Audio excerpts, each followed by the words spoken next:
बिस्मिल्लाहिर्रहमानिर्रहीम। अस्सलाम वालेकुम स्टूडेंट्स। आज हमने टॉपिक पढ़ना है रेडिएशन। हम पढ़ रहे थे ट्रांसफ़र ऑफ हीट, उसमें हमने कन्वेक्शन पढ़ लिया था, कंडक्शन पढ़ लिया था। अब तीसरा है रेडिएशन। ठीक है जी। When we cook food under a grill, heat must travel downwards from the heating element in the grill to the food.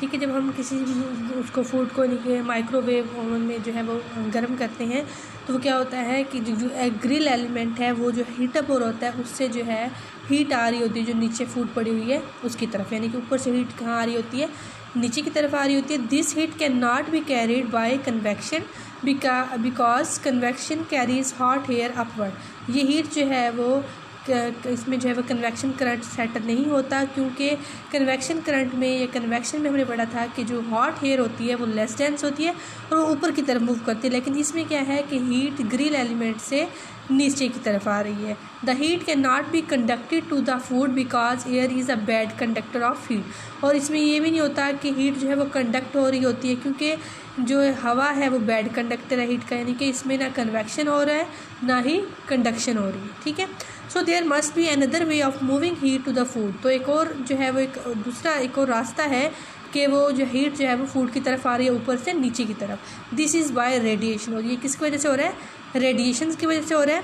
The heat travels as tiny electromagnetic waves called infrared waves.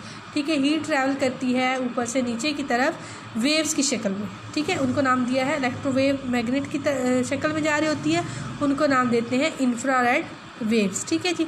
The hotter an object is, जो object जितना ज़्यादा गर्म होगा the more infrared radiation it emits, तो उससे उतनी ही ज़्यादा radiation जो है वो क्या होंगी, निकलेंगी। यानी कोई चीज़ जितनी ज़्यादा गर्म है तो उसे उतनी ही ज़्यादा जो है वो वेव्स जो है इलेक्ट्रोमैग्नेटिक वेव्स जिनको नाम दिया इंफ्रारेड वेव्स, वो उससे इमिट होंगी, खारिज होंगी। ठीक है जी।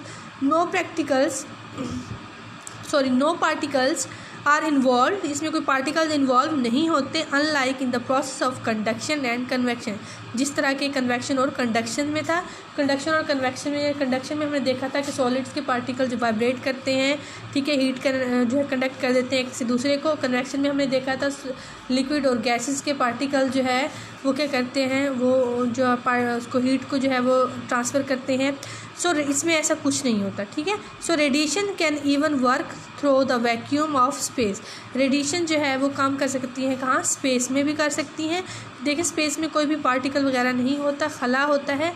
ठीक है, तो वहाँ भी ये काम कर सकते हैं। This is why we can still feel the heat of the sun. और इसी वजह से हम जो है वो हीट को फील कर सकते हैं, महसूस करते हैं। Although it is 150 million kilometre away from the earth. हालांकि जो कितने हैं, 150 मिलियन जो है किलोमीटर दूर है सूरज किससे, ज़मीन से। ये किस वजह से हो रहा है? कितनी दूर होने के बावजूद भी सूरज की जो है वो शुआएँ बहुत तपिश जो है हम तक पहुँचती है। ये सारा जो है वो रेडिएशंस के ज़रिए हो रहा होता है। ठीक है जी। तो क्या लिखा हुआ इधर आपको जो है सूरज बहुत ज़्यादा गर्म बॉडी है। ठीक है, तो उसमें बहुत ज़्यादा जो है वो रेडिएशन जो है वो क्या होती है, इमिट होती हैं। Heat and light from the sun reaches earth as electromagnetic wave. Heat और लाइट जो है वो सूरज की जो है वो इलेक्ट्रोमैग्नेटिक वेव्स के ज़रिए जो है वो कहाँ तक पहुँची होती है, ज़मीन तक पहुँची होती है। ओके जी, थैंक यू।